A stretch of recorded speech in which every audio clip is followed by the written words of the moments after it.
What if I told you that two players are so dominant that they've made the rest of the professional tennis irrelevant? What if I told you that we are witnessing something that has never happened in an open era? Tonight, under the lights of Arthur Ashe Stadium, Carlos Alcaraz and Jannik Sinner will write the final chapter of an unprecedented trilogy. But this isn't just another tennis match. This is the moment that defines the next decade of tennis. Welcome back to the channel. And if you're new here, make sure you hit the subscribe button because we are diving deep into the most dominant rivalry tennis has ever seen and will see. In the first segment, we'll cover the birth of Sincaraz. Let's rewind to 2022. A young Spanish prodigy takes on an emerging Italian star in the US Open quarterfinal.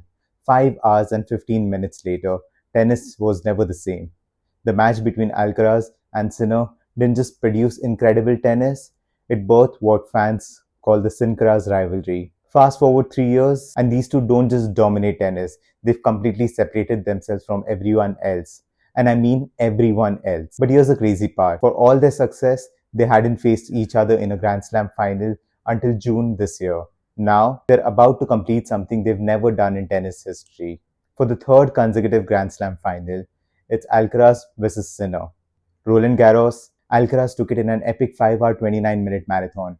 Wimbledon, Sinner claimed his second slam of the year. And now, the US Open completes this historic hat-trick. In the second segment, we'll look at the numbers that don't lie. Let me blow your mind with some statistics that prove just how far ahead these two are from the rest of the field. Throughout their entire US Open tournament, Sinner and Alcaraz dropped just 2 sets between them. Sinner has been broken only 4 times and Alcaraz just twice. Think about that for a second. They could lose more sets against each other on Sunday than they've lost in their other 6 matches combined. But wait, it gets even more ridiculous now. They're about to split 4 major titles for the second year in a row. The winner on Sunday becomes world number 1, and their gap to number 3, Alexander Zverev, almost 500 ranking points. That's not a gap, that's a canyon. Remember when we talked about the big 3, Federer, Nadal, Djokovic, how they pushed each other to unprecedented heights while leaving everyone else behind?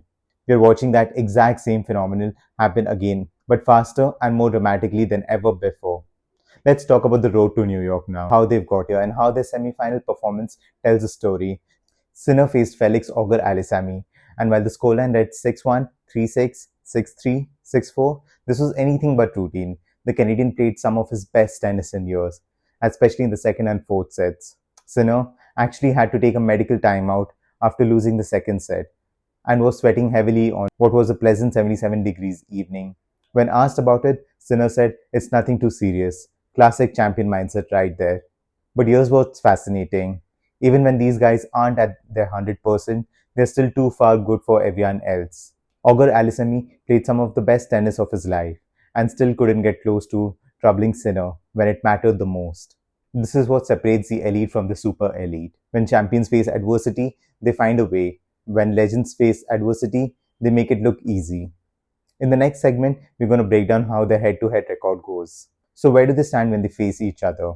Alcaraz leads their head-to-head record 9-5 in 14 meetings. But don't let that number fool you into thinking this is a one-sided. Their most recent Grand Slam encounters tell a completely different story. That French Open final this year, 5 hours and 29 minutes of pure tennis artistry, with Alcaraz eventually prevailing. Then came Wimbledon, where Sinner got his revenge. But here's what's beautiful about their rivalry. Both players openly admitted that they've improved because of each other. Sinner was quoted saying that Alcaraz pushed him to the limit, and you can see it in their games. Every encounter makes him sharper, faster, and complete players. It's like watching two master craftsmen competing to create the perfect sculpture, and with each attempt, they both get closer to perfection. But here's something that sounds impossible, but is absolutely true. This is a Grand Slam final that neither player can lose. I know that sounds crazy, but hear me out. Yes, there will be a champion and a runner-up on Sunday night.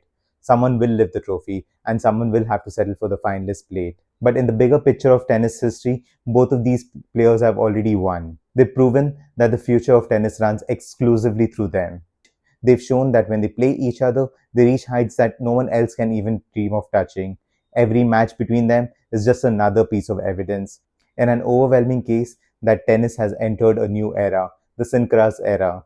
And the scary part, they're just 22 and 24 years old. If this is what they're doing now, imagine what the next decade could look like. So here's a question for you. Who takes it on Sunday night? The Spanish matador, who's proven he can win the longest battles, or the Italian Iceman, who's shown he can handle the biggest pressure?